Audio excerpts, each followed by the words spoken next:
Kolkata TV ডিজিটালে আপনাদের সকলকে স্বাগত। আপনাদের সঙ্গে রয়েছি আমি অঙ্কুর।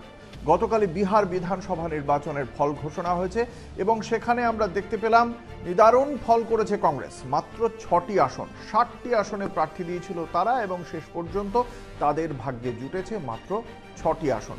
খুব স্বাভাবিকভাবেই রাহুল গান্ধীর নেতৃত্ব, কংগ্রেসের আগামী রাজনৈতিক ভবিষ্যৎ সব নিয়েই প্রশ্নচিহ্ন উঠে গিয়েছে।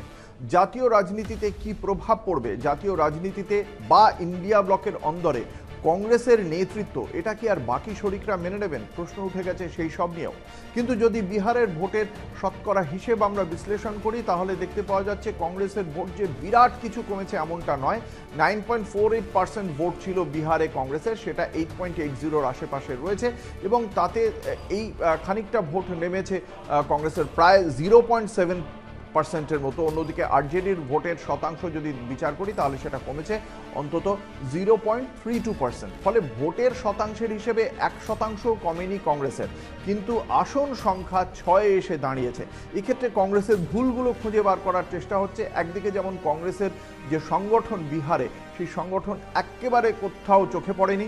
দুই, তারা যত সংখ্যক আসনে জিতবে বলে ভেবে এই যে দর কষাকষি করে আরজেডির সঙ্গে এত বেশি আসনে তারা এগিয়ে গিয়েছিল, সেটাও হয়তো একটা অন্যতম বড় ভুল। ইস্যু নির্বাচন, সেটাও এক ক্ষেত্রেও কংগ্রেসের যে নেতৃত্ব যে ইস্যুগুলি নির্বাচন করেছিলেন সেই ইস্যু নির্বাচন নিয়ে উঠেছে প্রশ্ন। রাহুল গান্ধীর নেতৃত্ব, তিনি ভোট চুরি নিয়ে প্রায় 16 দিন ধরে 1300 কিলোমিটার চষে বেড়ালেন বিহারে এবং সেটা 6 অক্টোবর যখন প্রথম বিহারের নির্বাচন ঘোষণা করে নির্বাচন কমিশন, তার আগেই কার্যত প্রায় শেষ হয়ে গিয়েছিল। তারপরে গোটা অক্টোবর মাস আমরা দেখতেই পাইনি রাহুল গান্ধীকে বিহারে এবং একেবারে শেষ বেলায় প্রথম দফার ভোট ছিল 6 নভেম্বর, তার আগেই আমরা দেখতে পেলাম রাহুল গান্ধী বিহারে এলেন, তিনি প্রিয়াঙ্কা গান্ধী তারা এলেন এবং তারা এসে বিহারে কয়েকটি জায়গায় গেলেন।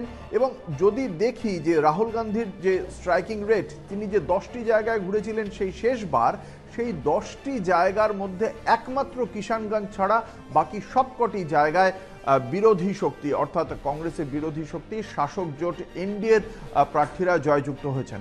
ফলে সেখানে খুব স্বাভাবিকভাবেই রাজনৈতিক যে দলগুলি রয়েছে ইন্ডিয়া ব্লকের অভ্যন্তরে, তারা কিন্তু যত ঘোষ নন্দ ঘোষের মতো রাহুল গান্ধীর দিকেই আঙুল তুলছেন এবং রাহুল গান্ধীর ভোটের নির্বাচনী ফলাফল ঘোষণার সময় তিনি বিদেশে রয়েছেন বলে খবর, তিনি প্রিয়াঙ্কা গান্ধী উভয় বিদেশে রয়েছেন বলে খবর ছড়িয়ে পড়ে। ফলে এটাও প্রশ্ন ওঠে যে বিহারের নির্বাচনের ফলাফলে হারের জন্য সম্পূর্ণ দায়িত্ব তেজস্বী যাদবের ঘাড়ে চাপিয়ে দিয়ে দূরে থেকেছেন রাহুল গান্ধী, এই প্রশ্ন ওঠে।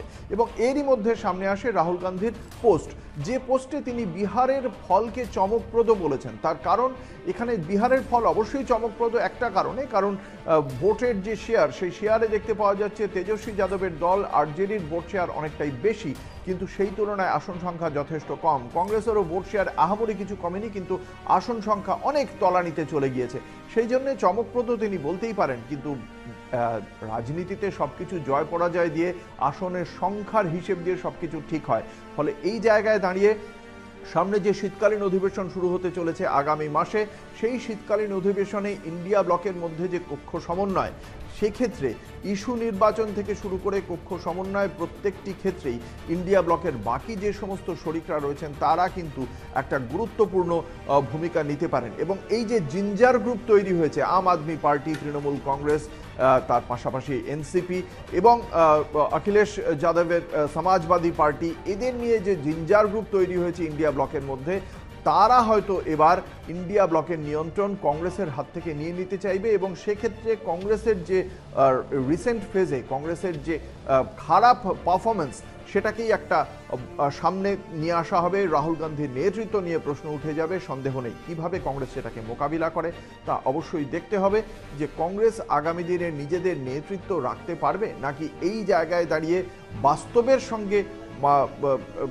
স্বাভাবিকভাবেই মেনে নিয়ে, বাস্তবকে মেনে নিয়ে নমনীয় আচরণ করবে ইন্ডিয়া ব্লকের মধ্যে। আমাদের সেদিকে তাকিয়ে থাকতেই হবে।